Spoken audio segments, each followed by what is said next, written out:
Good afternoon and welcome in to the SPL. Finch and Agro here to take us into this very first match. First, we want to make sure, say apology for those issues that we're having with us earlier. Thank you for bearing with us, but we should be good to go. Fingers crossed, I suppose. Agro, we're moving into what should hopefully be a pretty good game to start us off here, though. Space Station up against the Knights are the very first one, then Sangler versus Renegades. We're going to our first look at that roster change we talked about on the SPL waiting room. A lot of good sets coming up this week as we got the schedule here for you. But I think we should stick with this Space Station Knights one here. Talk a little bit about how these two teams are doing. Space Station up near the top of those standings. The Knights down there in the middle of the pack somewhere at that 3-4 record. So this should be an important game for both teams. Space Station trying to keep pace with Radiance and tie them again for that number one spot at 7-1. And PK trying to break the narrative that is the top four teams against the bottom four teams have not been particularly impressive, at least for the bottom four. But last week, don't forget, that's what I talked about on last week's episode of Waiting Room, that I was surprised we hadn't seen any upsets, because that's what really happened in a ton of Phase 1, and one of the reasons why it looked so competitive. Last week, we started to see that maybe it was trending back towards the bottom four being more competitive, with both Obey and E United looking really, really good against top end of the SPL teams. So this is PK's opportunity to prove that it's not a 4-4 split, that they have to look competitive here today up against Space Station, which is not an easy task, because I feel like SSG is really starting to hit their stride. They really are, and every time we talk to them, they're happy that they're hitting a little bit sooner than they did in Phase 1, where things opened up for them with a little bit of trouble. And I think that with this squad, with Space Station, for me, it is Nika, Churio, and Dardes. When those three players are playing together, when they fight on that solo side of the map or with the mid lane sort of involved, I think that's when this team looks unbeatable. Obviously, Raffer and Vote play very well for this team as well, but I think what really sets them apart is that slightly different 3v3 than maybe what we see normally. It's really, really difficult to handle, because you never know what these guys are going to pick. Dardes is going to pick something a little bit weird. Chang'e, he's played this phase, like, who knows what he's going to pull out. Dardes has looked a little bit less dominant than usual. I think that if there's anywhere where PK might be able to try and find a win, it's in that mid lane, just because Paul needs to step up a whole lot in this set. They have to hope that Dardes is not playing at peak efficiency and that Paul can bring one of those iconic carry performances from himself, when he's really also been a bit of a weird spot. I feel like mid laners in general have had a bit of struggles this Phase 2, Captain Twig being one of the notable exceptions alongside Big Man Tings. Those two have really shined. Both Paul and Dardes, usual stars for their respective teams, have had some quiet games more so than we'd expect. I wonder what Paul's going to bring out today.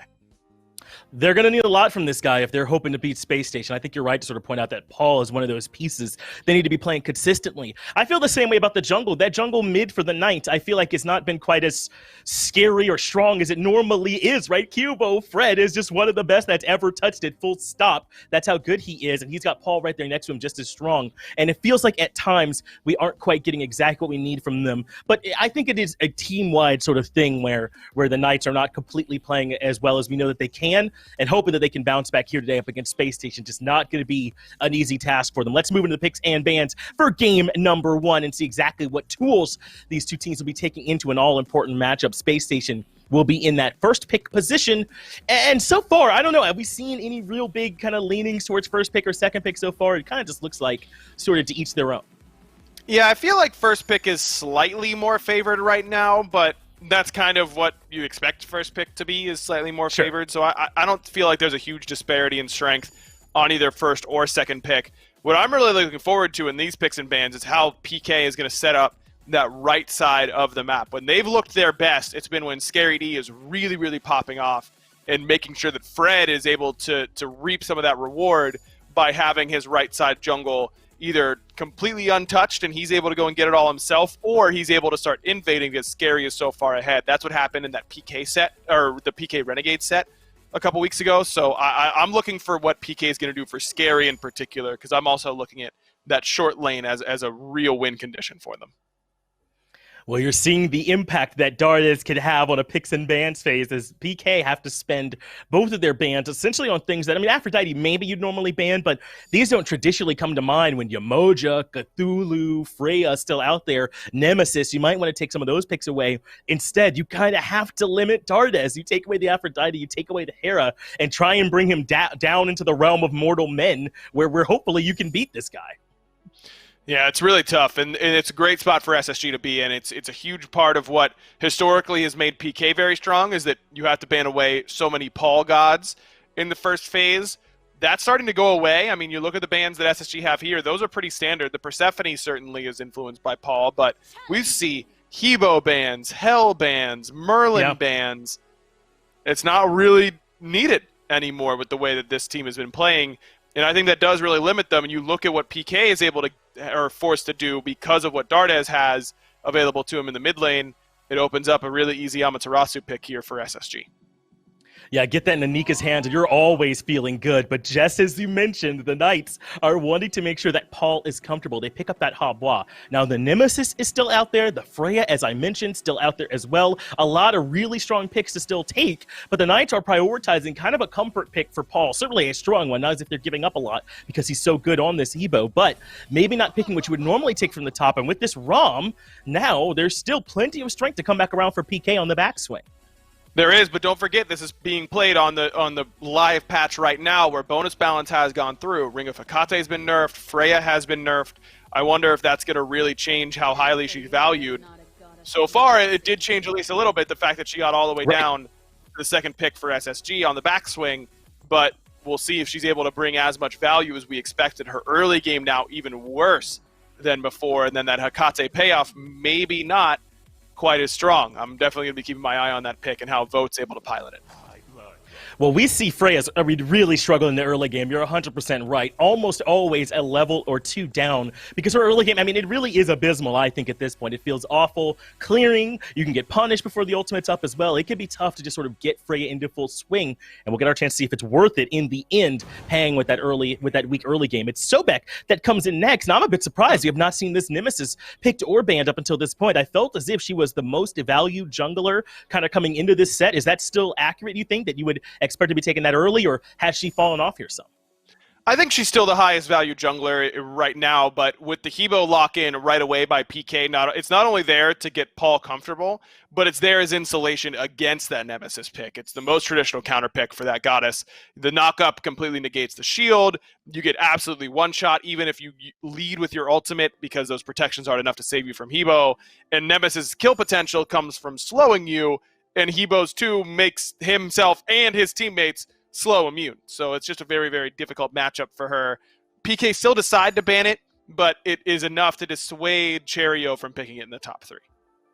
Yeah, it doesn't make the Nemesis nothing, right? She's certainly still strong, so I get why PK are still banning it. It's just that I think that, as you said, they were trying to insulate themselves a little bit against that pick if it came through. The Kabrakan, also banned away by the Knights, taking an eye towards some tanky presence with this Sobek already picked, and now they're going to lock in this Robin. So we're starting to get a bit of an idea, I think, of what the Knights are trying to do. This gives Cubo a great early game pick with which to work with to sort of buy time for the ROM to get some items online, this Habois as well. This could suddenly turn into a pretty scary game for Spacestation.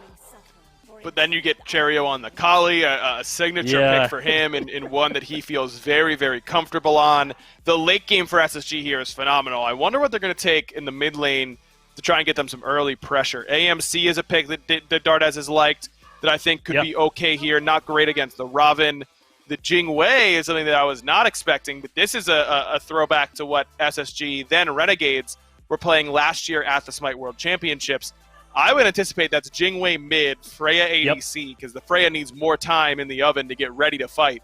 You can fight a little bit earlier with that Jing Wei, and this just gives SSG a lot more rotation power to make sure that they're able to get where they need to go on the map. Dardes is able to defend any sort of invade as long as he's able to get that back off in time.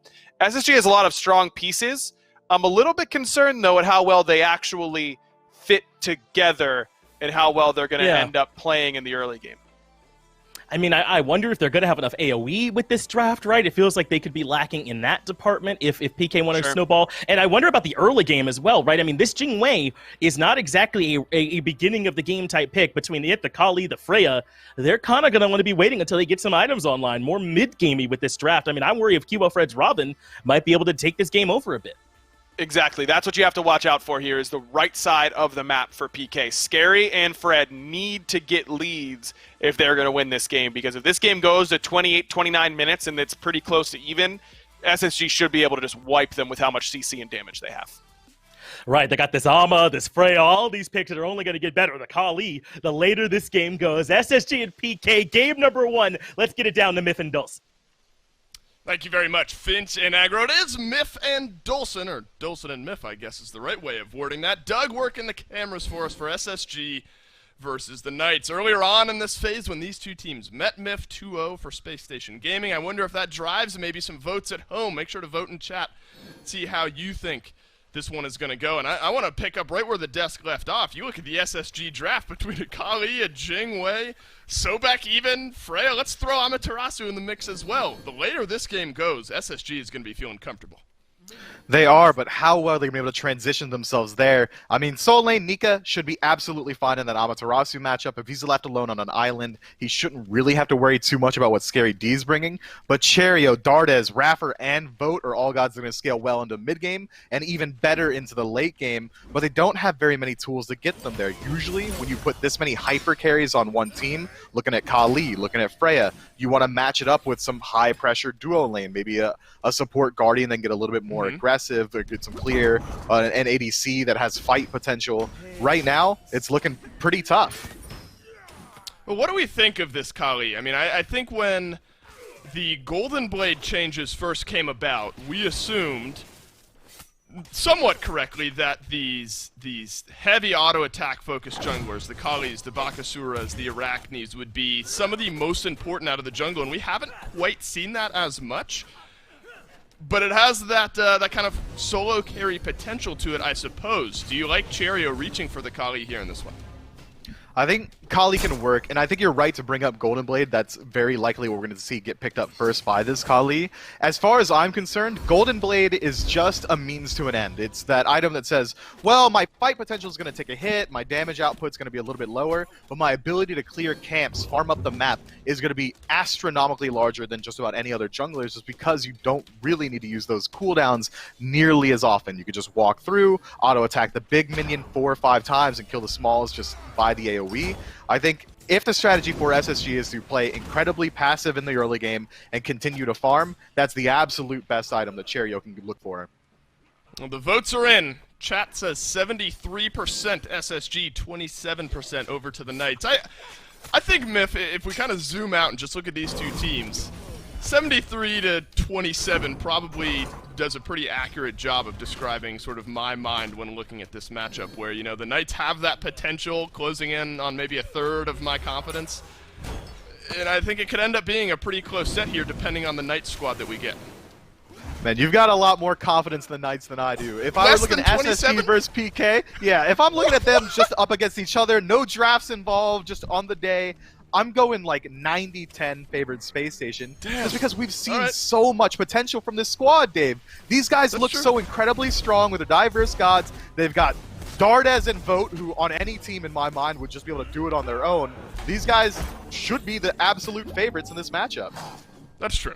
I guess that's fair. I mean, they are far and away the favorites, but maybe we're splitting hairs discussing about these specific percentage points. Hugo Fred makes his way over to the solo lane for the first time this game. Vote taken low, blue buff invade being looked at. Nika will drop that one down, but Hugo Fred wailing away. Nika has to dash himself out of that one. Knights still maybe with the potential to turn around. Scary D is going to dash back in, and Cherio and Nika both forced off the map. The Amaterasu, a little extra healing, will be able to stay and farm. What a smart decision from Scary there. Well timed on the transformation. It's not easy to just make sure that you're able to get into that rage form exactly when you need it. Immediately decides, okay, I can rotate into the enemy jungle, take the back camps. Cuvo, go ahead, go into my lane, take this farm, because I'm going to get the more dangerous farm on the enemy side of the map. That's well-executed aggression from PK, even if the blue buff invade doesn't really pan out their way. They still force out the enemy jungler, force them to return to base, steal away some camps, and split their farm effectively. PK are executing very well around the soul lane. It's got to feel good for the Knights, and with no kills on the board, they already pulled themselves 500 gold ahead. So very small, at least numbers-wise, but SSG won't feel too worried about that, given the composition they've built here. We haven't really talked much around this mid lane matchup. Paul, I think, on the Hebo. But it seems, I feel like it might be difficult to kind of fully set up a kill here on this Jing Wei with how defensive she can be. And the main CC setup from Paul being that knockup, Jingwei's just going to fly away from it. I mean, that's Jingwei's MO in any singular lane that you put her in. She's not looking to 1v1 you. She's not looking to set up aggression. She's there to collect her minion wave, go back to base, spend the gold, come back, and rinse and repeat. I think that's what the matchup's going to look like. If PK want to find any sort of aggression onto Dardes, it's going to be almost exclusively off of pure damage. If Paul looks for that knockup, it's essentially handing Dardes an escape. It's going to be just gank potential. If Cuvo can rotate in and find a route, Paul goes into the crushing wave. That might just be enough. Short of that, as far as 1v1s go, I don't expect any kills. A little skirmish here by the purple buff. Zatman is going to take some good damage. That looks like it was dropped over by Raffer, so maybe a small advantage there built. The Knights return over to this blue buff side, but they're going to get this one cleanly handed over to Neil on this Kuzenbo. Haven't seen much Kuzenbo here as of late. Paul taken low by Cherio. Raffer rotating through as well. Maybe looking for a pluck back onto Cuvo. Fred, who will be able to walk himself out of this one alive. I think maybe good to kind of leverage that conversation over to this Kuzenbo. You know, a lot of pressure from what we used to see kind of in that invade meta, but haven't seen him as much here as of late, Mifflin. I'll pause just to see what Cherio's up to. But it looks like this one might slow itself down. So what do you think of Neil over on the Kuzenbo? Yeah, Neil on this Kumba, it's a very peel-centric god. It's going to help out a lot with this Hebo. I think it's a very strong pick in general. It's one of the most truly defensive support picks you can look for out of that Guardian role. We'll see how well it pans out for him on this red buff invade. And moving in towards it. That's the epic uppercut. That one's going to connect. Down goes Cheerio. He'll leap away from this red buff. Neil, or Paul rather, off to the side. Some damage plugged through from Dardes. Makes his way back. The tier 1 tower here in this mid lane taking a lot of damage. Space Station have forced a decent bit of pressure there and could see a small gold influx. Paul hasn't really been able to find pressure on the opposite direction much so far in this game. Yeah, that all comes when Raffer rotates into that right side jungle and forces Paul to retreat off that Kali poke. The entire time, Dardes was trying his hardest to push down this tower. If they are able to take it out early in the game, that's going to be a huge boon for Space Station, just removing that bastion of safety in the center of the map. That tier 1 mid tower is deceptively important for early game Gold Fury fights. If PK rotate in to defend or even try to aggress onto it and Space Station are able to force them backwards, normally we'll see teams retreat into mid and then try and back up that way. Without a tier 1 tower there to stop any aggression, Space Station could very well just steamroll them there and move on to an even bigger objective like Pyro or Fire Giant a little bit later on in the game. PK are going to want to keep that tower alive. It's been a very steady 500 gold or so lead for the Knights. Hasn't increased. Maybe a chance here. Neil stunned down. Dardes rotates over. First blood down to SSG, and it's Dardes who picks it up. Talk about getting some scaling going. The blue buff invade, no good this time from PK. Man, that's not the start you want to see if you're a PK fan, especially seeing First Blood going over towards Space Station, the team that is really only looking to succeed in that mid to late game, 7 minutes in. So far, it's been largely controlled, the pace that is, by PK. Even despite getting First Blood, PK's got a slight gold lead themselves. The junglers, in particular, have been a real XP deficit has been starting to establish. PK, Cubo, Fred has been about a half level to a level up the majority of the game. Cherio being able to find that assist there should be able to bring him back to a state of equity pretty quickly. I got to imagine that's tough, though, especially for Cubo. I mean, you look at this Robin, and you want to punish this early, and that's what I think the Death did a good job of talking about. And Cherio, I think, on the other side, the SSG communication, maybe even across the board, is just sort of stay safe and we'll just outscale them. I wonder if that's extra pressure on Cubo to A1 force ganks, or maybe B, what we've seen on the other side, stay a little bit safer. Have to return to that as Vote and Zap are dueling here. Cherio makes his way over to the long lane, up down onto Zapman. Beads used, but you can't beads out damage, and Cherio pick up SSG's second kill. Look, so when the matchup Rom versus Freya happens, normally we see a huge lead for Rom, but it seems like SSG want to get a little bit more aggressive in the jungle. Cherio blinking in. That's right. Maybe thinking about, or was rather thinking about going back in onto Cuvo. Wouldn't springboard itself into much there. So now Rom a little bit behind this Freya. Vote picking himself up an assist. Space Station Gaming pull a small gold lead now into their advantage. This late game scaling composition is off to exactly the start that they would hope for here. So the Knights, you know, we're only 9 minutes in here, Mifflin, but you wonder now if maybe there's a little extra pressure to start to try to pull back some of this lead here in the early game. It's going to be largely important. I mean, take a peek at the build we're seeing coming out from this fray. Instead of going that standard Ring of Akate into the Shoes of the Magi and the Typhon's Fang or something along those lines, we're seeing Hastened Ring coming out first. Normally, when we see Rom up against Freya, it's almost a guaranteed Freya's going to fall behind 3 levels, and you still don't care because Freya's going to get the late game anyway and be just the absolute monster on the map. But right now, Vote's established a 1.5 level lead, is going a much more aggressive build. He essentially had Zapman sold out there. He got the TKO. Cherio was able to rotate it and turn it into an actual KO. This long lane is going to need some sort of stimulus package from PK. Zapman needs some help over there. Yeah, Kivo spent almost all of his time here looking for these blue buff invades and had worked out early in the game. Then the most recent one turns around. Neil on the Kumba ends up falling down there. So Paul on the mid lane, I think, as well as the Hebo. I mean, you start to look at some of the Knights late game scaling. Hebo absolutely has that potential to find the big volley of abilities, one-shot some of the backlane here that SSG have. Rod of Tahuti, first item overall as well. So maybe Paul out of this mid lane, another spring point for some early game damage, setting up some kills for his squad.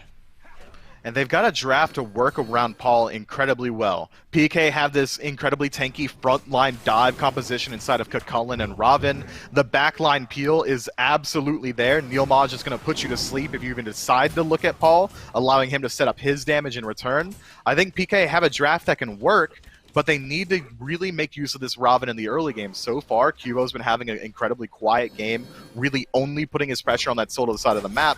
It's worked out in his favor. They've almost already taken out that tier 1 tower, but a tier 1 tower on the solo side is not really any value this early on, as opposed to that mid tower that's nearly dead for PK. Well, Neil shows some safety on the Kumba, will put a couple to sleep, and then blink himself out of the engagement. I wondered if we'd start to see some pressure over here on the left side of the map. Nika is going to rotate over from solo. That's the ultimate that will connect onto the Amaterasu, just for a little extra peel.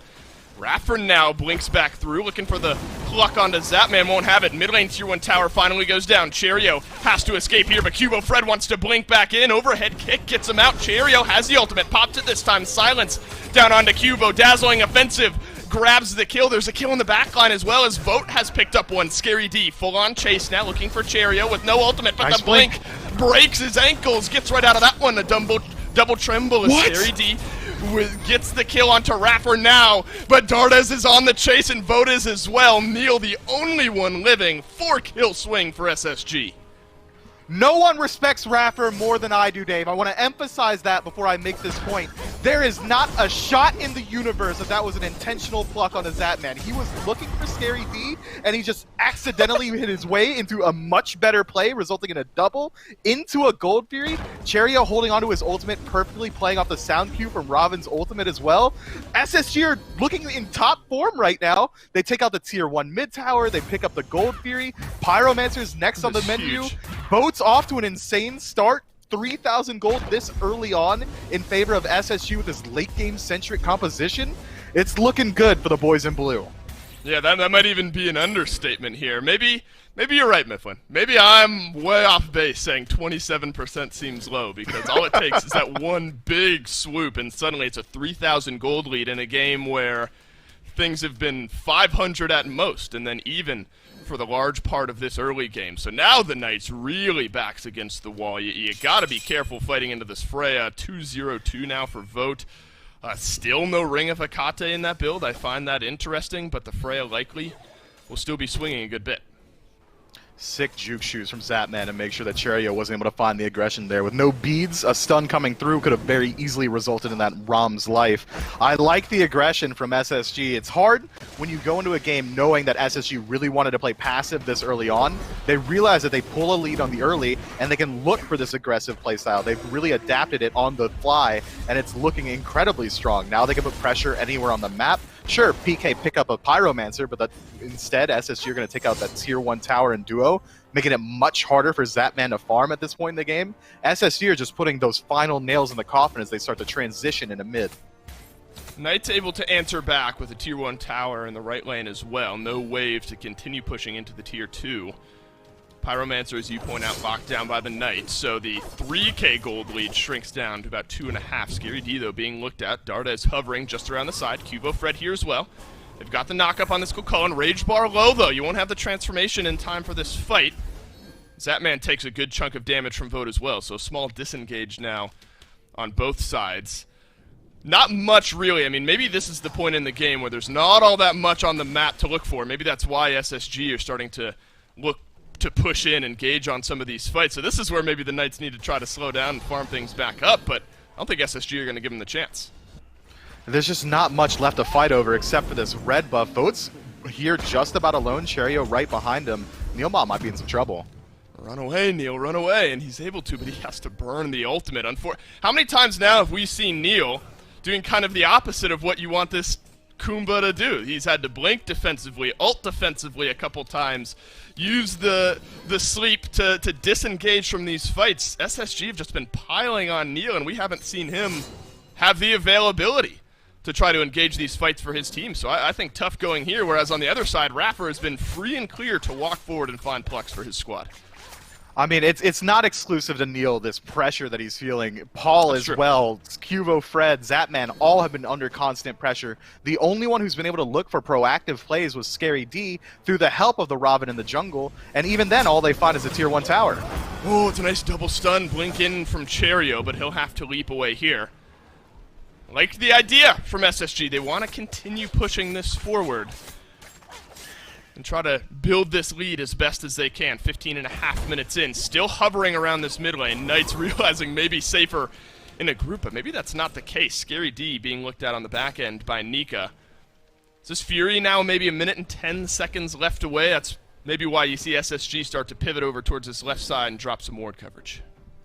With the composition from SSG and Vote being level 16 on Freya already, going the more aggressive build, if SSG finds 1, maybe 2 picks in the center of the map, we could be looking at an incredibly early Fire Giant. Gold Fury might just fall by the wayside if SSG is able to turn one of these ganks into a kill. That blink in from Cherio, taking away Paul's beads, means that Paul has a huge target on his back now. If he falls in the next 10, 20 seconds, that Gold Fury is going to go down for free, or even potentially the Fire Giant. PK really do need to do exactly as you said, slow it down, use this time where no objectives are really available to farm up safely, and try and close a little bit of this XP gap. Looks like Vote, maybe, I mean, we could get juked again, could be the Ring of Hecate for the 3rd ring in the build, those Demonic Grip, 2nd ring there overall. So you gotta love what you've seen out of Vote here up to this point. Both of the Hunters that you want scaling into the late game, top of those net worth charts, whereas the Rom and the Hebo on the other side, 1,000 at least gold behind, so it's an uphill battle to be sure from the Knights. And it seems like a nerve-wracking statement where you're saying the Knights want to slow things down based on what we've talked about up to this point. Fury springs forth, though. Knights positioning themselves as if they might want to contest this one, but this would be a tricky fight.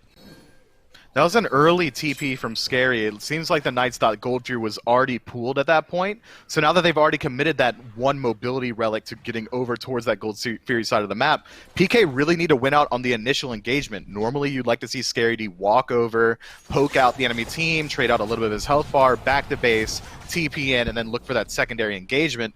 Now that it's no longer available, it really comes down to this first scrimmage around the gold. The Knights know where Cherio is. They also know where Nika is. It's the Dazzling Offensive used defensively, rather. Scary D will find the knockup. Neil first one down as Dardes explodes the Kumba's health bar. Small tremble from Scary D, but full-on disengage now from the Knights. Snipes down, looking for Cherio. Zapman's got it. Knights pull back a kill now in this fight. Nika's going to dash himself forward, finds the stun, and Raffer snags the kill here. 2 for 1 so far. SSG are going to turn around and get Scary D as well.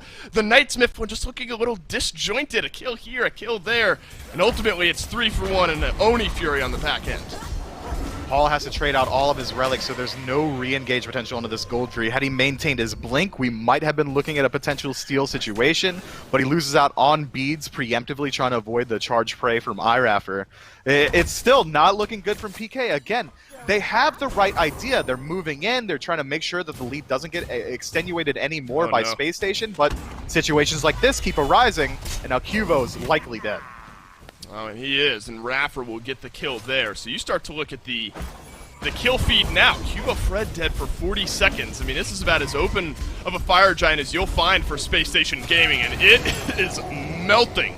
Space Station Gaming get the full 5 FG 19 minutes into the game. Miff, I don't even know if turtling is going to work at this point for the Knights, rather. I mean, it's a 7-8K gold lead, Fire Giants, Fire Giant buff on 5, Oni minions starting to pour in. I'm not even sure Phoenix defense is going to go in your favor. And it's not going to be an easy Phoenix defense either. With 3 Tier 2s still available for SSG to just drop down and line their pockets with some additional gold, they might just look for those, back to base, and then immediately look for the Phoenix. But it seems like PK have already been spotted out on the left side of the map. 2 members hovering over there. Back. SSG might just be able to get that Phoenix for free. Cuvo is the only one back right now. Look at this. Cheerio distracting 2 members of PK. Paul did go back, and the only thing SSG lose is about half of Nika's health bar. That's about as free of a Phoenix as you can get. Maybe, you know, the Knights seem to agree here where there's not really much of a chance they defend that Phoenix. If they get swept, that could potentially be game over in about 20 minutes' time. So looking for something over on the Cheerio is maybe all they could hope for. And Cherry's doing a fantastic job just making sure Neil can't go back to base. It forces him into a bad position, and again, forces him to using that blink over the wall. Now the engagement factor from this Kumakarna is cut in half. It seems like PK on their defense won't be able to use that strategy of, okay, don't let them in, let's run at them before they are able to. Now they're really going to have to rally around the Phoenix itself, and the defense is relatively weak. Normally a mid laner would be able to keep a minion wave out pretty easily. Paul on Hebo, not so much. He has to save that third ability for actual CC on enemy gods, so he's going to have to move up pretty close to the wave to clear it out. Cuvo being level 15 and going for this more bruiser build with the sledge means that his damage output, not very high. His survivability, incredibly low. Scary D's also level 16. The defense is going to be so tough. Normally, when you have a Freya on your team, you could say, well, at least they're not going to be able to really damage out these Phoenixes too easily. Sure, they might be able to kill us, but our structures will be safe. But because Dardes is elected to play this Hunter in mid, they're not even taking any weakness there. It's just looking like a pretty smooth sailing invade, or not invade, a siege rather, for Space Station. This is about as methodical, I think, as it comes. And this is the conversation we always have around this SSG team, and why you were so passionate kind of in saying, you know, 27%, Dave, doesn't even do it justice, I don't think, to SSG. And you know, it largely doesn't, based on what we've seen here so far. No slip-ups at all. You know, you drop a kill in a team fight here, a team fight there, it's going to happen. But SSG have not given up much. Now they're looking towards this left side Phoenix when you got Jingwei in the mid lane with a 305 KDA. It's going to go well for you. Raffer has to take to the ultimate, though. Dazzling offensive. Stuns down onto Scary D. Snipes from Zapman. No good this time, but the Sobek is out of the fight. A couple more autos will get it done onto the left side Phoenix, and the Knights have to back off. Both side lane Phoenixes now down for another minute at least, and SSG, the only one low on their side is Raffer, with Fire Giant and Sickening Strike if he wants to just maneuver around these waves, is going to sustain it up relatively quickly, and now a couple of actives are down on the side of PK. Neil doesn't have any of his. That's no Aegis available for Zapman, means that any damage that comes his way is going to likely put him 6 feet underground, and SSG are doing a fantastic job splitting this push. That's right, Nika is going to get Scary D off to the right. Vote! Oh my god, Zapman! Goodbye, into the ground you go. Paul left on as well. This has got to be game here. 2 members down for PK. Cheerio into the ultimate. Cubo Fred pulls himself back a kill. But it's going to be a near deicide. If they want to dive the fountain, it'll be full on. Dardes gets the double. Deicide and game 23 minutes in. Not a single second, to me, did it look like PK was really in control there. Maybe for the first 2 minutes when they were looking for those blue buff invades.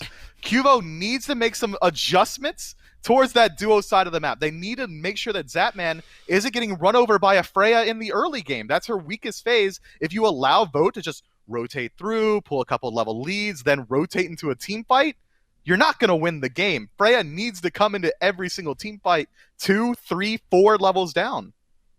Yeah, there was it was the 3-ring build and then a Polynomicon on vote by the end of that game. So if you're wondering where Zapman went, back to Grayscale, brought to you by everyone there on SSG. Methodical, as we've come to expect, more than 27% of the time from Spur, more than 73% of the time, rather, from SSG. Game 1, quick work for the squad.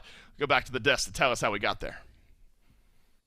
Yeah, of course, Dolson. What a dominant performance there by Spacestation. And Mifflin, I think, summed it up. Never really was there a moment where it appeared to be in any doubt. This was clinical from essentially the beginning of the game until the end of the game. And that was even with the Knights being a bit aggressive with some of those buff invades, but it just never panned out aggro. And there were some things here where I felt like there were some miscalculations from the Knights as well. I mean, there was the fight where Cuvo Fred went in on Cheerio with the ultimate early on in the game, and so Cheerio said, okay, I'll just ult. I'm not going to die here. I don't know. It just felt like Knights were forcing it to me in this game. It was not a good performance from the Pittsburgh Knights, and you really, as soon as a game happens where you have this late game composition that gets off to that type of lead, I mean, that early 4-kill advantage for SSG right around this point in the game, this game feels over really, really quickly because you're already getting outscaled, but whenever you get to the point where they're outscaling you at 11 and a half minutes, what's our win condition from that point? We highlighted that the right side of the map has to be the win condition for PK early on in this game, and Scary and Fred were slightly ahead early on, but nothing actually tangible. It just made it too difficult for them to stand up to the pressure from SSG in this game, and once SSG get on a roll, man, this team ends games so quickly. It just feels impossible to come back against them because their team macro play continues to impress. And let me know how to queue into a game as Freya where I've never ganked at all. I would love to see that one, man. I mean, it felt like no pressure on Vote during that entire match either. In fact, Vote had the pressure over Zapman, which is way surprising to me. Rom's clear, so impressive when he has all those astral arrows, so you think at least he'd be able to hold even. Plus, we got to see a new build here from Vote as well. I think worth mentioning, we saw the Hastened Ring as first item out from him, then into the boots. The Hakate came in later, but it looks like Freya's not going away, but she might be a little bit different.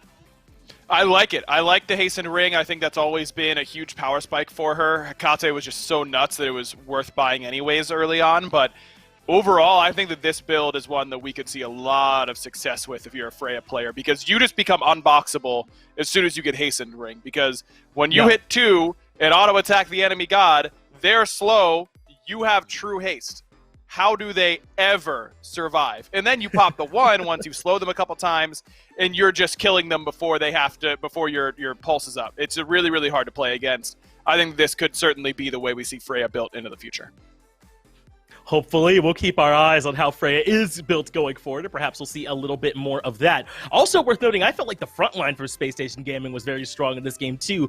Knights struggling to chew through all of that. But we're ready pretty quickly here to start moving on to Game 2 and those picks and bans. We got them right here for you. SSG will be in the first pick spot again, it looks like. So the Knights electing, I think, to take this second selection, maybe for that final 10th pick.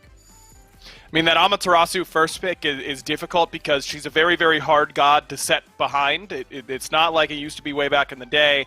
She secures buffs better than almost every other solo laner in the entire game. She fights really well, and she makes Cheerio's Kali weak fight into a stronger fight because of her aura. I don't know if that's going to be the easiest win condition if you're willing to give that up to Nika in this game. So PK, in my mind, has to really go with a different strategy. The right side of the map pressure did not work in that game. I don't see a world in which you can keep Nika off of both Cthulhu and Amaterasu, so maybe it's trying to gank the left lane a whole lot. If they're going to pick something like Sobek Freya, that should be kill potential for you.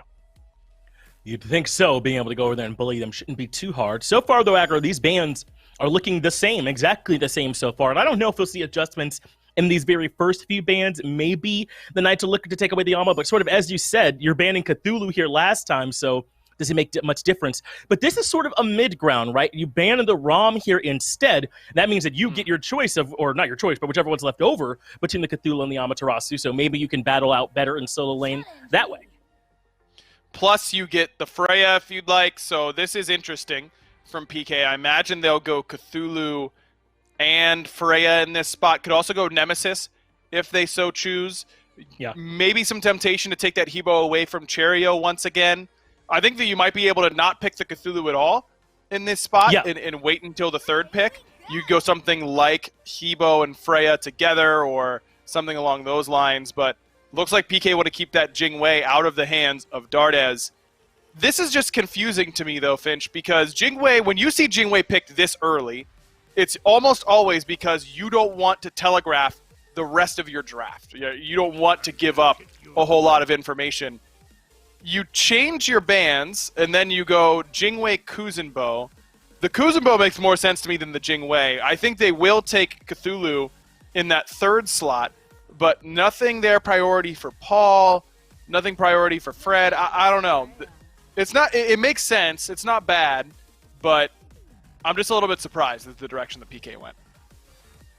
Well, we'll get our chance to see if Space Station do decide they want the Nemesis this time around. Remember, PK proved they were willing to ban it almost instantly when they got to that second ban phase. So if SSG won it, they'd take it here. But it looks like they're okay passing it. This is Sobek for Raffer, and I think this is worth mentioning. He had a great game. I mean, these plucks were setting up some fights too. He was nigh unkillable, it felt like, especially throughout the beginning of that game, as opposed to Neil, who even with that passive was still dying, it felt like, in some of those early situations. So I don't think you'll ever complain if you've got Amaterasu, Freya, Sobek as your top 3 picks. Wow, they go back to the Cucullin. This is where it becomes a real head-scratcher for me, Finch, that if you aren't going to be taking the Cthulhu and you don't value it, are you... maybe they just had an off read on what SSG was going to do in Game 1. I think that PK probably came in gambling that they would leave maybe something open and that they wouldn't take Ama. I don't know. This just feels kind of odd to me. If you're not going to take Cthulhu in that slot, you might as well ban the Ama in my mind, but maybe not. I don't know. This Cucullin just wasn't able to get enough pressure alongside Robin in this exact same matchup. So unless PK are going to vastly change the way their mid and jungle picks work, I don't know how they could expect things to go a whole lot differently in Game 2. Yeah, it's interesting. I mean, I almost would think that wouldn't it make some sense to maybe take, some other pick, and then if you're okay with Cucullin anyway, you take it later. Maybe SSG come around and ban the Cthulhu. Maybe not. If you pass on it this long, they might think, at this point, why bother? But still, a bit of a head scratcher, this pick fan phase so far for PK, and now the Camazotz coming out. So this is interesting. I mean, we don't see Camazotz jungle that often anymore, but with the Cucullin here, I got to think that that's where this is going, right? I mean, it can't be Camazotz solo. Right. No, it's got to be Camazotz in the jungle. And if you're going to go Camazotz, I think you can almost go at third, and then SSG's going to probably hedge that it's solo, and then you might get some more free bans out of it. But at the end of the day, the Camazotz pick against Freya is one that she can struggle with. It's a god that she can't really get away from in any way. That Bat Out of Hell can be very, very difficult for her to deal with. He builds anti-heal well. PK is a little bit guaranteed CC light. They've got some CC on the first 3 picks, but it's not exactly a CC heavy composition like, say, what SSG has on the other side. But I think it's doable with what PK has. I'd imagine Hebo's just the pick here for Paul. The slow immunity against Cupid. You can one-shot the Erlong Shen. You can knock him up out of the 72 transformations. This pick makes a ton of sense to me.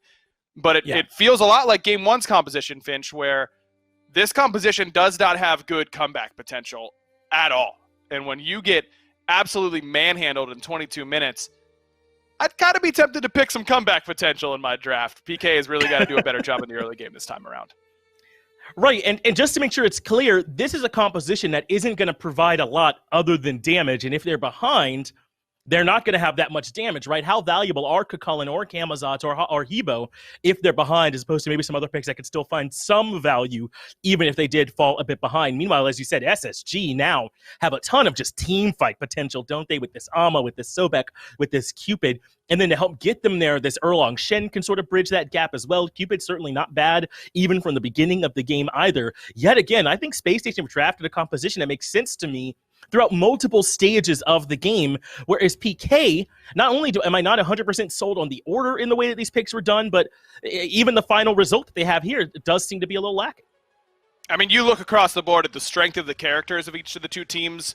PK isn't even in the same universe as the power level of the gods that SSG has locked in. I think basically across the board, I would rather have the God on SSG's side than PK's side in terms of just what their kit's going to do at a base level. And then you add in SSG's level of execution and the way that their teamwork is really factoring in right now. I think we're looking at a 2-0. As much as it pains me to admit that Mifflin might be right, maybe 27% was a bit too much. I'll get it back down to Dulcin and Miff for game 2. Well, Mifflin, I do want to give you the immediate response there. Are you feeling correct here? Do you think that this is higher than a 27% or lower rather than a 27% chance for the Knights looking at these two drafts?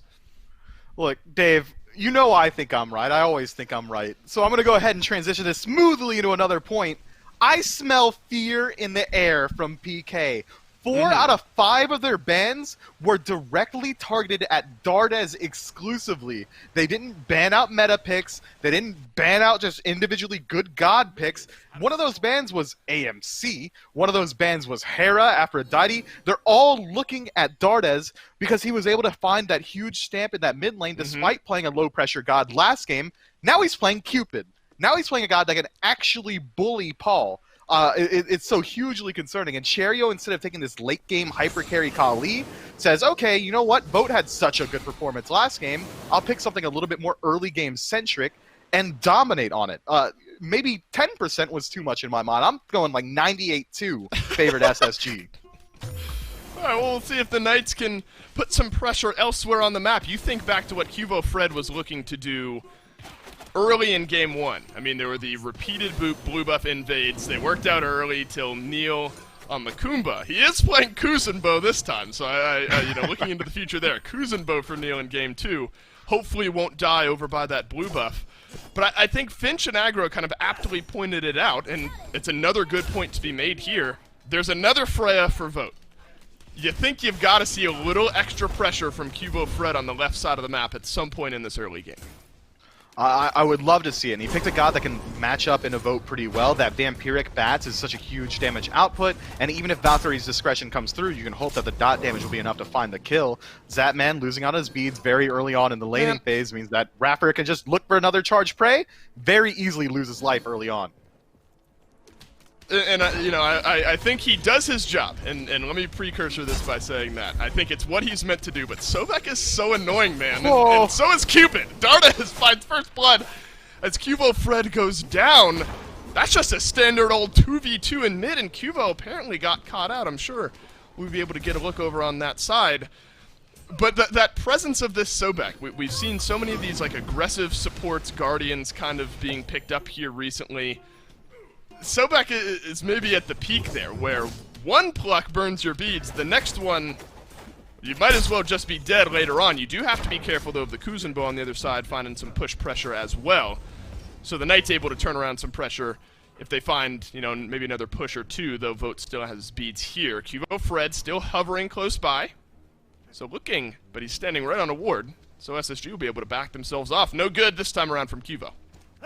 And if Cuvo decides to dedicate even any more time to trying to look for that gank on duo lanes, starting off by getting first blooded and then meandering around the jungle waiting for a gank opportunity means that the entire time he's standing there, he's going to be falling behind on farm, and it creates an opportunity for Cherio.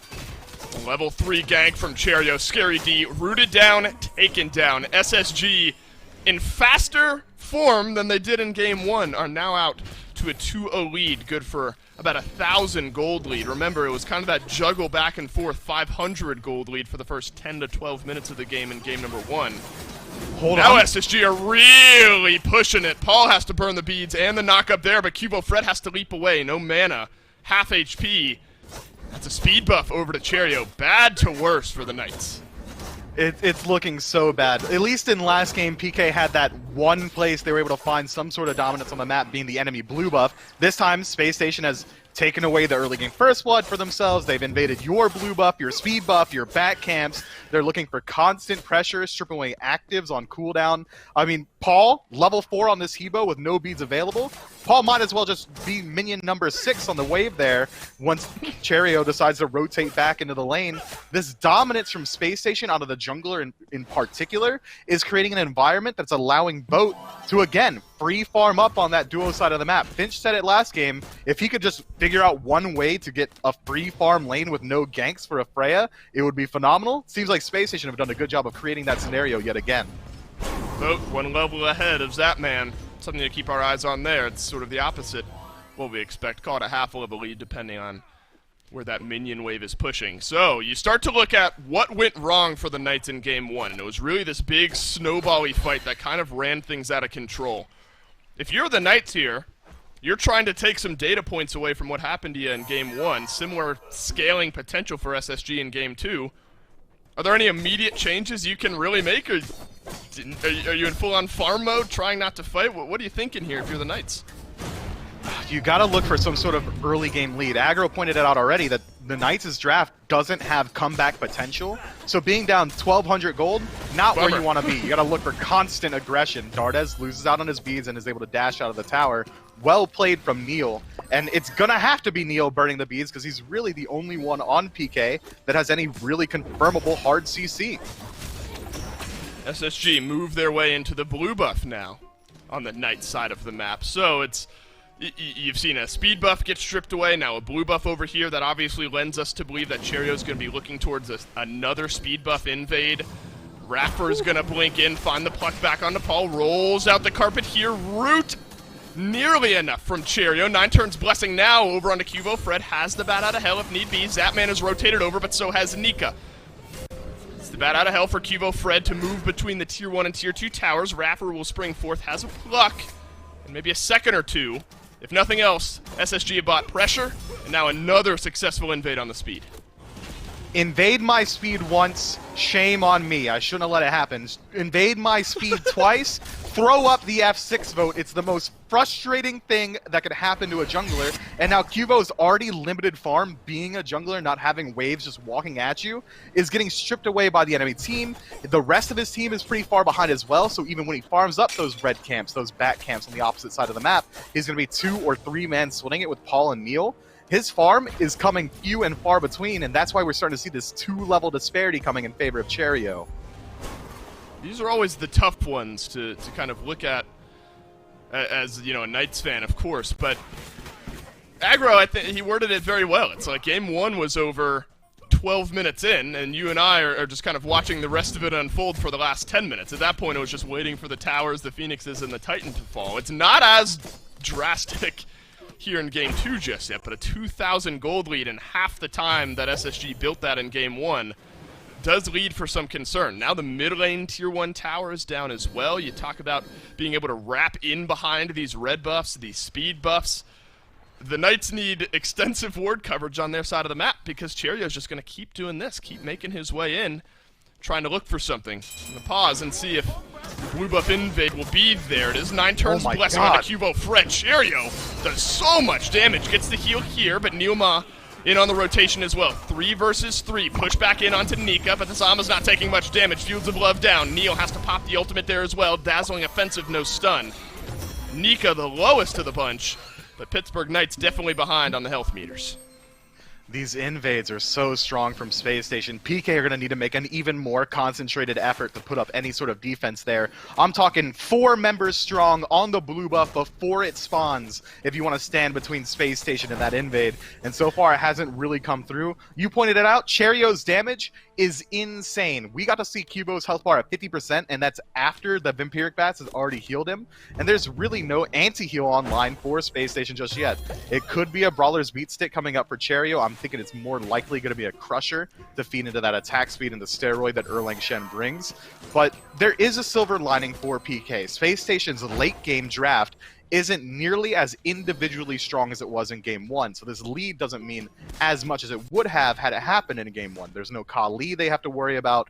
It really is just this Freya bringing that huge pressure as he transitions into the late game. But the team fight potential of Space Station, I know I just gave it a silver lining, is much higher in game 2. Right. Cupid's going to be able to rotate into these team fights with Fields of Love, creating no play zones. Rapper playing that Sobek is going to, again, find aggressive CC. It's going to get a lot harder before it gets easier for PK.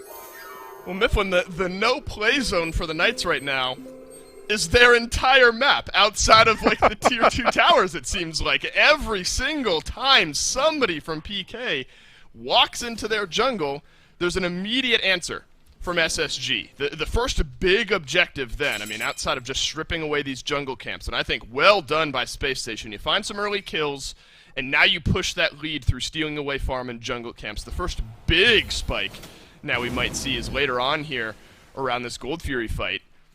And it's weird to be thinking about it, but 9-10 minutes into the game, you wonder if the Knights have to defend it should this one not get too far out of control. Raffer no good on the pluck. Paul taken so low, and Dardes will get the kill. He dashes away, Fields of Love, airstrike up and over, and Zapman will tally the first kill of the game for the Knights. Cubo Fred has had to bat out of hell his way out of this one. Neoma, half HP, Cherio looking towards him, blink defensively from the Kuzenbo. Now Zapman being looked at. It's a dazzling offensive as Nika makes his way into the fight, picks up the kill, 2 down for 1, SSG slightly ahead. And Scary D is getting sandwiched right now. Cherio's looking for him instead and going to pick up those back camps for himself. The invade potential is there. Fortunately for Space Station, they win a team fight just as that speed buff spawns, Perfect just timing. as blue buff does. And Cubo, you used your jump already, bud. Whoa!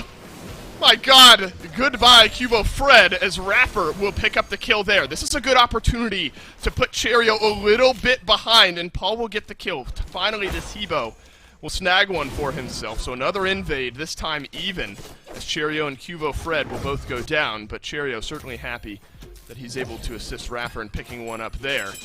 So that's maybe where the Knights start to find some of these wins. Overextension, maybe without the support of the rest of your team from SSG. Yeah, I want to agree with you, Dave, but it still was a 1-for-1 trade where Space Station I came said away with maybe. not only the speed buff, but also the back camps and the blue buff. Now, Nika's 3 levels up over Scary D. We're looking at 2 levels in the jungle for Cherio. Space Station have established a huge lead, and their composition absolutely shreds objectives. If Amo rotates into Gold Fury and applies her passive to it, you're going to have Dardes and Vote both just swinging for the fences. I mean, we saw what they did to Fire Giant at 18 minutes last game. They're going to do the exact same thing, if not quicker, because they've got a much larger lead earlier on.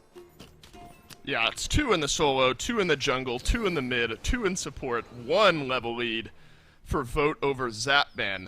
And I think that goes back to the previous question, and maybe what we're going to start seeing here soon.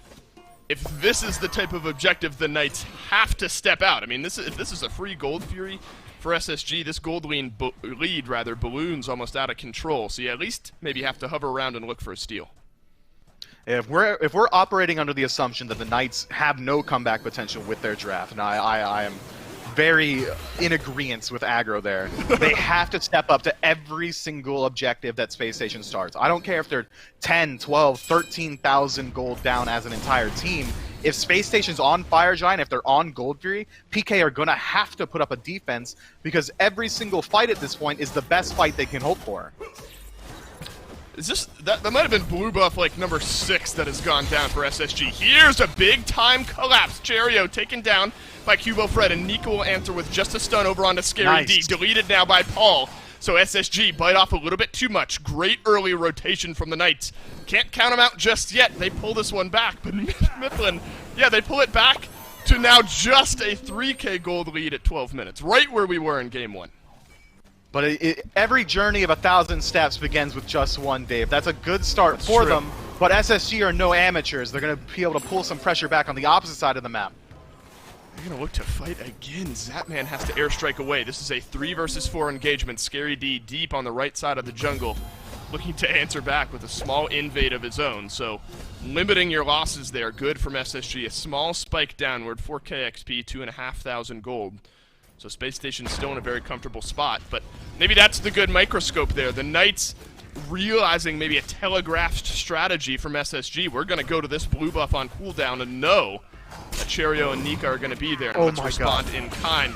Vanish mid-pluck. Interesting interaction there. Neoma likely will end up falling down nonetheless. Unfortunate for the Kuzenbo as Raffer picks up his second.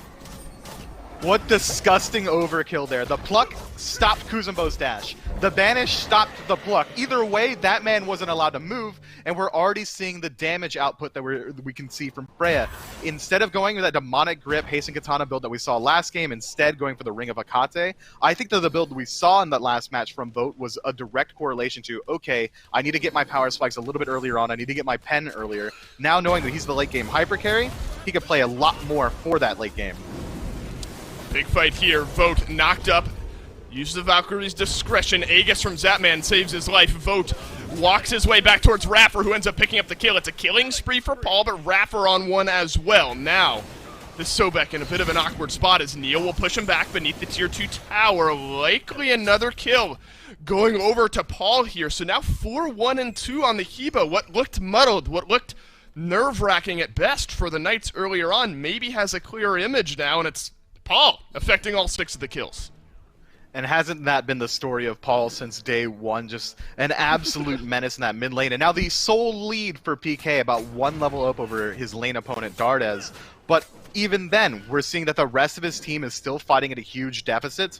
One member being ahead isn't going to be enough to win you a team fight. If you have a king protection comp like PK does, they're going to try and make sure that Scary D, Neilmon, Cuvo are forming this incredibly tanky, aggressive front line so that Paul can operate in these team fights. It doesn't work if your front line is, by and large, far behind. They're not going to be able to be that tankiness that you need for Paul. So it's almost this solo agent Hebo operating in every single engagement until we see PK start to approach level 20 as an entire unit. Well, for what it's worth, Scary D has closed that 3-level gap down to about 1, but we've seen Amaterasu rip through games maybe more often than we've seen the Kulkullen. Gold Fury ended up going down a few moments ago for SSG. Pyromancer as well. Vote being looked at by Cuvo here. Valkyrie's discretion up. Look at the collapse here from Space Station Gaming. Bat out of hell from Cuvo Fred will swoop him off to safety. Neoma has to retreat as well. Underneath the tier 1 tower goes Zapman. Won't be looking for the dive this time, or SSG. That's a good sort of heat check, I think, for where the Knights are at. Cuvo nearly caught out. Space Station still very comfortable, despite losing a couple of fights. Not wholeheartedly, but losing a couple of kills maybe here as of late. Yeah, 4-man disengage from PK allows Space Station to continue looking for pressure. Now they're going to have to fight into that defensive positioning on this tier 2. That's good poke so far, taking about 25% of the tier 2 tower on the duo side of the map. It seems like SSG realized there's not much more we can do. There's 4 members from PK here. Let's go ahead, reset, spend up the gold that we just got, go back to farming wherever we can. Gold Fury and Pyromancer are going to be down for the next couple of minutes. There's not too much to fight over. Again, we're in the same position as we were 60 minutes in last time. PK can't even walk in their own jungle. No bat out of hell, no chance, as Dardes will strike for the 3rd time so far this game. Nika slowing Scary D down. He is trying desperately to get away. Fields of Love will try to lock him in there. Dazzling offensive, no stun. So Nika full-on chase onto Scary D. Both solo laners burn their ultimates there.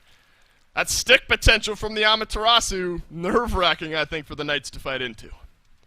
Frostbound Hammer, man. If there was ever a hallmark, a calling card of a confident solo laner, it's exactly that. Sure, it gives you a little bit of health, but as far as sustain goes, there's much better options. The ability to just tank up these team fights. It's only 25 power, 300 health, but it is going to be largely annoying to deal with. We saw Scary D could only just walk away while getting slammed in the back by a katana. But the water carpet from Paul, we got to see that interaction right there. In the team fight, this Frostbound Hammer likely isn't going to get any value because of this Hebo pick. That's true. Another moment in the game, or another sort of facet of the game, where Paul is going to have to help out the Knights, being one of the main key members that is right up there. Important for taking down Vote maybe as well. Knock up, knock down. Zapman helps out Paul there. 5-1-2 on this Hebo. Cheerio maybe looking for a small rotation in behind Zapman, who does have the airstrike to get away. Rapper being collapsed in on as well. Scary D looking for the stun, or looking to get stunned rather, down by Dardes. Cheerio ends up finishing off the kill in the long lane. Double knock up from Scary D, who's going to retreat, transform on the back end of the fight. Rapper will burst forth. Not much damage there, but Cheerio kind of free push here in the long lane will rotate in behind.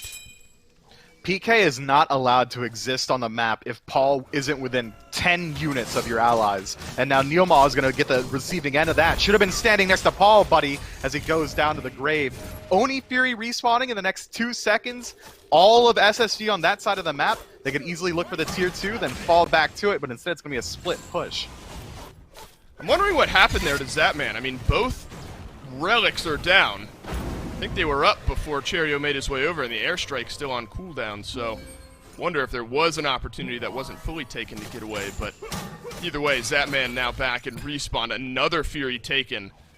This time I believe that was the Oni for SSG, so you're going to get some map pressure throughout that. I mean, this one just feels so similar to Game 1, doesn't it? I mean, a little extra pushback from the Knights to the tune of 7 kills, but it's still a 6,000 gold lead 19 minutes in. We're one Fire Giant away from just the run back. And that's exactly what the Knights are trying their best to avoid. 6,000, as you said, gold in favor of Space Station. But I think that at this state of the game, the Knights are in a much better position than they were last time, just because we were already looking at the Phoenix Siege at this point. Space Station haven't quite been able to solidify themselves a insurmountable lead. Nika and Zapman going toe-to-toe. Thorns even popped. There was a slow rotation from the Knights to maybe move back in behind the fight, so that's a net win for the Knights. Big active down now from Nika, who wants to get in the face of these fights. Won't be able to maybe as safely here. Scary D melted down by Dardas this time. Cherio on the chase, gets the root, transform Fields of Love, so mid lane ultimate now down for Space Station Gaming. Paul in behind, dash away from Dardas, important, because Paul is absolutely swinging this game as well. Scary D, he's got the bomb on him, it's going to detonate in onto the back line, but he stays alive here somehow. Paul gets the kill onto Dardas as well. Cherio full on retreat. Cubo Fred will swoop down once more, pushed against the wall as Cherio knock up, knock down. Neilmaw gets this one. The Knights absolutely here to play as they pull back a couple. Paul is absolutely the protagonist of this game, man. Everywhere he walks, things start to look a little bit brighter for PK, turning that fight around. Scary D luckily survives with likely less than 10 health from that heart bomb. And Cherio and Dardas were looking for that 2-man rotation in the enemy jungle, trying to find that aggression. It just doesn't pan out for them. But they've got this leeway, the margin of error to play with, because they're still 4,000 gold ahead. They still have time to work until Gold Fury respawns or Pyromancer respawns, and they know that even with 2 members dead, 3 members of Space Station can very likely stop any real objectives from going down. I guess that's the big difference here is if you're the Knights, you got one guy who can keep you in these fights. Pyromancer looked at, Rapper makes his way in, pushed back in by Neil. Knights will reset this one. Aegis out by Vote to stop that crushing wave. Valkyrie's discretion takes him up. Rapper disengages on the right. Paul taken low but not taken down on the left. Vote is there, pushed up against the back wall, and down he goes. It's a double kill for Cubo Fred. Dardas, what are you doing here? He's pulling back one, and it's Cubo who ends up falling. Neil will grab one as well. Knock up onto Cherio, who's found a very low health Kuzumbo in the back. Taunt back in. Zapman taken down by Cherio, who's got himself a double. The skirmish looked good for the Knights, but now it looks a little bit better for SSG. The chase is on. Cherio just needs one last bit of damage, and he's got it. Big time fight there from SSG after what was a rough start. You know what, Dave? You know when that fight started to turn in SSG's favor? It's when Paul was removed from the engagement. He wasn't allowed to one-shot the members of SSG, and Cherio's damage output is so sustainable, so quick as well, that they need that burst damage to stop him. And with Paul being at 1/100th health, he just can't be there. I think PK make a poor decision in sticking that engagement once they know that their hyper carry can't be there. Instead, they could have backed up, got the Pyromancer, or even potentially looked for Fire Giant and forced Space Station to rotate into a bad fight. Instead, they get a little bit overzealous and lose out on their engagement potential. And now Space Station have drawn the lead back in their favor. It was about 2,000 at the peak of that fight in PK's favor, but now Space Station right back at 4 and the aggressive positioning around the fire. I find it interesting, specifically looking at the XP charts, there was a small dip for a moment where the Knights were in control of the XP, but that is dashed by the wayside. Pyromancer being fought over once more here. Vote will get pushed back by Neil. Cubo Fred on chase. 3 versus 2 as we stand. Valkyrie's discretion is going to get forced out, and Vote will plug down some damage onto Cubo, who has to move his way back and away. So Knights absolutely feeling confident in Miff when it may be contesting some of these big objectives. Just make sure Paul's there. That's all I gotta say. Neil moving in quickly, losing out the majority of his health. It's gonna be hard for them to sustain up. The longer the fight goes on, it favors SSG. They've got so much healing in their draft. Nika can trade his own health bar and self-sustain. Dardes has free heals as he gets mana back when his allies pick up those hearts. If Space Station can just sit around the Fire Giant and elongate these engagements, PK are gonna just really suffer. They have to win out on the initial fight if we want the red side to take out the engagement itself. That's right, well, it's going to be one more Fury this time around. Gold springs forth for SSG to take down. Cubo Fred close. Won't be able to take it down. SSG, that one's free here for them. So a massive gold spike. 5k gold in the lead, the largest we've seen so far this game, 24 minutes in. They're going to make sure to rotate over to this right-hand side as well. Tense moments. I mean, we seem to be barreling towards one of these Fire Giant dances where the Knights have to poke their head in, but SSG have the ability to take it down so quickly. You wonder if it's really going to be much of a dance, or SSG forcing it and then fighting if PK step up too far. If you had asked me that exact same question just 5 minutes ago, I would have been completely on SSG's side. But Paul is playing at a level that I don't think I've ever seen him achieve, at least in this phase. He's doing it all for his team, just bearing the weight of the world and dealing immense amount of damage, positioning properly in his team fights, going for aggressive ultimates, and still somehow finding a way to survive on the tail end of it.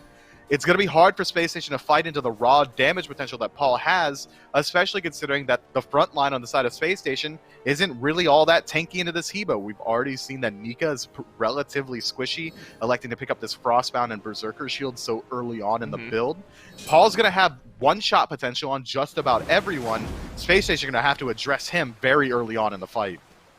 Yeah, keeping Paul safe, name of the game, what we've touched on for the Knights up to this point, but then you kind of look at the engage potential. I mean, one set of beads will get you out of, you know, pluck, but then you got a 9 turns blessing, Fields of Love, stun, dazzling offensive, banish. I mean, there is just so much to lock you down, and that's the team fight you looked at. The answer to our question is SSG are going to force the Fire Giant, and the Knights won't be in range to answer back, so not much of a dance at all.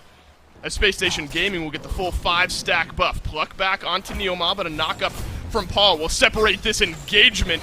Zapman has to airstrike his way out of this one. Darda's taken low. Cubo Fred, he's found the opening kill of this fight. Vote, he's about 25% HP as well. Scary D dashes his way away. It's going to be the Valkyrie's discretion, but waiting on the other end. Oh, it's a big banish here, and Cherio is there to body block, and he gets the kill onto Cubo Fred. Neoma knocked up as well. Vote stays alive. Neoma has to run away, and somehow it's only Dardas that goes down.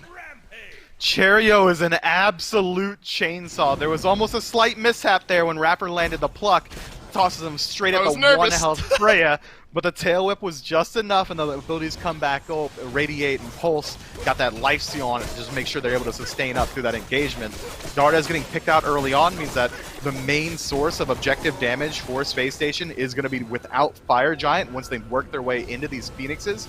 But as far as tier 2s go and the Gold Fury afterward, all favoring Space Station. It's not looking too good for PK there, just getting a little bit overzealous on that re-engage, especially considering Paul was zoned out the entire time. Right, and that's what we said, all right. If, you know, Paul can draw enough eyes, maybe the rest of the Knights can turn around the fight, or really the opposite. If Paul doesn't draw any eyes, then the Knights are going to have a good chance here. But there was just there's just way too much. SSG are just throwing too much at the table. The team fight there, I think, probably the best look we've gotten at it so far. 27 minutes into this game from Space Station Gaming. Paul didn't have to use his beads, but it's kind of that TKO, that buzzword we like to use, where we're just walking at him. If the rest of the Knights aren't able to respond in kind, you're not going to be able to win those fights. There was an attempted answer in diving on the backline, and they did get Dardes. But the strength of Freya shines through there as well. I mean, this is going to be so difficult for the Knights to fight back into. Maybe the sixth man in a Phoenix is going to be a difference maker, but it's going to be tough after we've seen how much damage a Space Station squad can do to these respawning objectives. And the defense potential from PK is lower this game. They really only have one source of CC inside of this Kuzumbo. Sure, push is good. You're going to be able to disrupt that backline pretty well, but you're committing your body when standing in front of 5 members of SSG. One of those 5 being Cherio, who's only got blood in his eyes, and Vote, who's a 6-item slotted Freya. things aren't going to be easy to CC, and Paul, again, playing Hebo means that keeping minion waves out is going to be a lot harder. Hubo's not going to be able to use that Screech to keep the wave out, because his job is to play around the side of the map, wait for that blink, and try and one-shot either Dardes or Vote using that Heartseeker proc. There's really no way for PK to put up a hard defense inside of the Phoenix. I think it really is going to come down to, once we see SSG group up as 5, PK are going to likely look for the initial engagement and chase them out as far as they can, just hoping that they're able to spearhead their way through Space Station Siege. Well, the Vote item update is Pythags, Peace, and Rod of Tahuti to round out the build there for Vote on the Freya, so he'll be swinging plenty if he wasn't before. I am curious Oh my as the God. Primal Fury will get taken down, maybe traded out for a Pyromancer if the Knights can do it quick enough. Overall thoughts on this Camazotz here this game. Obviously, Fred, 4, 5, and 7 hasn't been the cleanest performance. We haven't seen Camazotz all that much recently. Do you see enough here to maybe warrant future picks for the Bat? Look, the Bat is good in solo lane. He's got fantastic trade potential. The sustain is nice. Survivability is incredibly high. But I think in the current meta, we're looking at junglers that have any form of CC, or at least a little bit. That's why we see gods like Robin succeeding with the slow and the root and the ability to sustain up himself. Cherio playing Erlang Shen has a long-range pin and then a knock-up on the tail end of it and even a taunt on the ultimate. When you're playing these picks that are only damage-centric, you're going to want CC elsewhere in your draft. And PK didn't really succeed in drafting that for themselves either. So it's hard to say whether or not Cubo Fred's lack of impact on this game is solely rooted in his own performance, right, or if it's whether or not the draft was really not built around him. But just evaluating his performance right now, second lowest damage in the game, about 600, 800 more damage than the enemy support, this Camazotz isn't having a good go. I think also, Vote kind of stands out there. Neo has more damage than Vote on this Freya. I imagine that changes the moment Vote is in a big fight that where he doesn't get looked at, and it might be here around this Fire Giant. Space Station Gaming last time just walked at the FG and the Knights weren't able to respond. PK in a bit of a better spot here to maybe have an immediate answer, but it's half HP on the Fire Giant. In go a couple from the Knights, but SSG will lock it down this time. It's a Fields of Love answer back by a Bat out of Hell. Neo has made his way into the back line, but look at the grouping from Space Station to try to protect those carries. Nika, he's gone right back in, trembled by Scary D. Neoma soaks up so much damage, but he'll end up going down as Vote will use the Valkyrie's discretion. Oh, goodbye no. health bar, goodbye Paul. PK half HP, 3 members retreating. You could be looking at curtains if SSG find these kills. No ultimates available for Scary Cuvo or Zap, each one of them taking their own separate engagements. Zap is able to use the dash to escape out, but Nika's not willing to give up the chase. The Phoenix should fall relatively quickly, but SSG got their eyes on the slash lines a little bit more than the objectives. Ooh. Nice snipe there from Nika. Right side Phoenix goes down. It's Scary D and Cubo Fred versus 5. Cheerio will get rid of the first threat, and Scary D will be the second. Space Station Gaming came in with a plan. They get a couple D-asides and a couple of wins. SSG take the set 2-0. But PK looks so much better in Game 2. They were able to fight in, but that drafting phase, man, I mean, that P's and B's in general, just electing to go for 5 target bans instead of addressing the meta and then taking none of it for yourself, it's a real head-scratcher for me, and it's reflected in those fights. SSG didn't play perfectly by any stretch of the imagination. They gave away a lot of kills when they were just overextending on their own invades, but because of the relative value of their drafts, SSG just kind of win out anyway. Yeah, those are always tough, Myth. I mean, I think in back-to-back games, more so in Game 1, you're looking at ways to basically not say that this game is already over, even though it feels like it's a 99%er for SSG. Game 2 feels that way. The Knights answer back, but ultimately the outscaling, the team fight differential, just too prominent for Space Station today, and they'll start off their second phase of round robins with a win over PK. What a way to start off this week in the SPL. Finch and Agro will take it from here.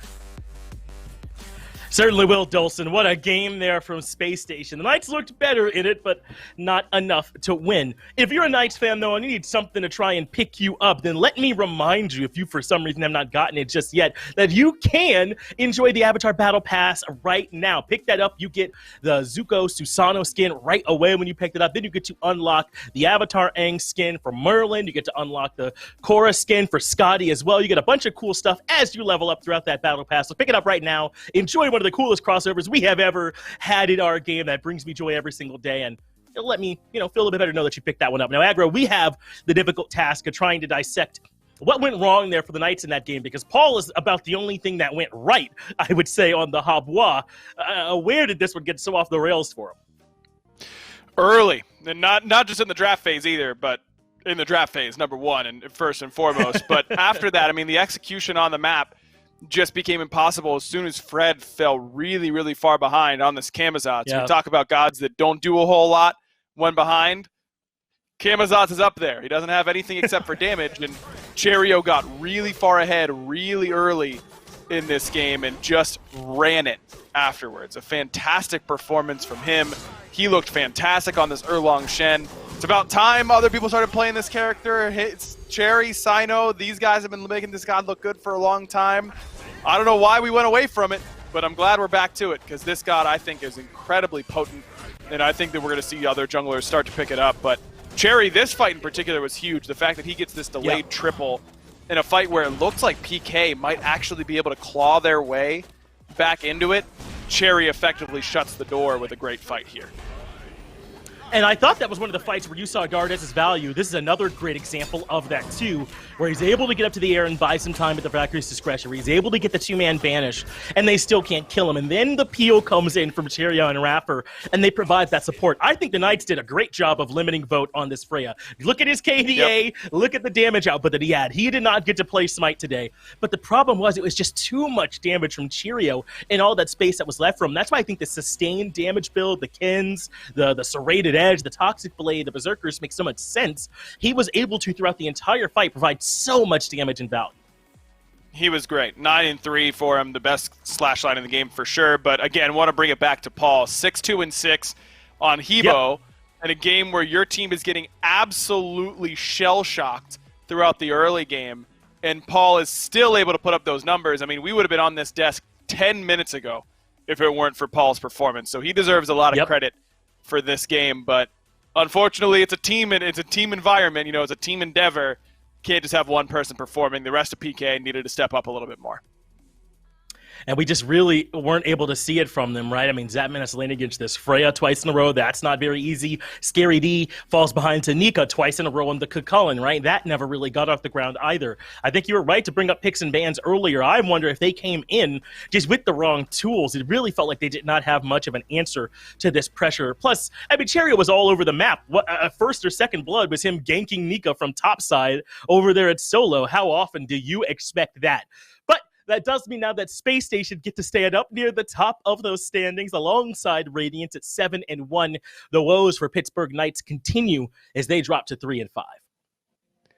Just hasn't been a great phase 2 for them. 3-5, not the worst record overall, but you look at those 3 wins, they are against, if my memory serves, it's only against Renegades, Obey, and E United.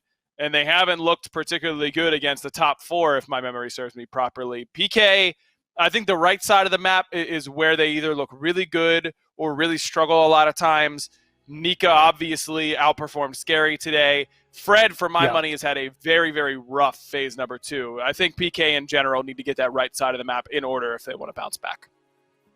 You're right, man. Akimo Fred should be one of your greatest strengths. I just don't know if that's been the case here so far for the Knights. But on a lighter note, Space Station got to be feeling good. Let's check in and see how they are with Vote, who's standing by with Dulce. That's right. It's Freya back-to-back here for Vote and back-to-back wins for SSG. First off, Vote, our kind of assessment was that the draft phase felt kind of lopsided towards you guys. You got seemingly exactly what you wanted in back-to-back games. The late game scaling was just too strong. Do you kind of agree with that? Do you think that you guys maybe drafted a little bit better here today and that gave you a big edge? Yeah, I think Yeah, doing picks and bans, we kind of got the exact same comp we kind of put down on paper, so Right. that's always a kind of good thing to get. You know, you go into game hoping to get a comp and then you just get it. You get exactly what you want, and you got Freya, as I mentioned, back to back. I wonder, and maybe there's a lot of science and kind of math that goes into it. What's your mindset though on the separate pacing of builds that we saw? Game 1 you went Hasten, Demonic, had a Polynomicon a little bit later on. Game 2 a little bit more standard on this Freya, immediately in to the Ring of Hecate, things like that. Well, what's kind of the difference there in your mindset going one over the other? I just kind of buy what I have gold for. It's not really much thought about it. I had enough gold for Fatalis, I just got Fatalis. Game 2 I had gold for full boots, I got full boots. One back Right. I backed, I had 2.3k gold, it was either Poly or Pythags, and I'm getting Poly if I want to. Especially when we're that far ahead, it's too much damage for anyone. That's right. Freya's gonna swing, I guess, no matter what ring you end up buying. Well, this win puts you guys up and over in that first place spot. Kind of final thoughts, though, on that game, too, as I'm now kind of thinking back. Paul was really the big pushback, I think, from the Knights there in game 2. How much concern, realistically, did that Hebo give you guys, or did you realize once you could eliminate him, it was pretty much game over? I think like, after we got a lead, we just kind of lost concentration. Well, I know I did, and Daldas probably did as well, probably watching a stream or something. That's what he usually does anyway. So I think like after we realised, oh, the game's not actually over, we can still lose this, Right. we got it back under control. Yeah, it's fast, a little slow, and then you kind of steamroll in to the end. It's a 2-0 nonetheless, lack of concentration or not. So big congrats. What a way to start off your kind of second round robin against every team here in the league. Vote, thanks for sitting down and chatting with me a little bit. Everyone else at home, we've got another great set of SPL coming up, so stick around.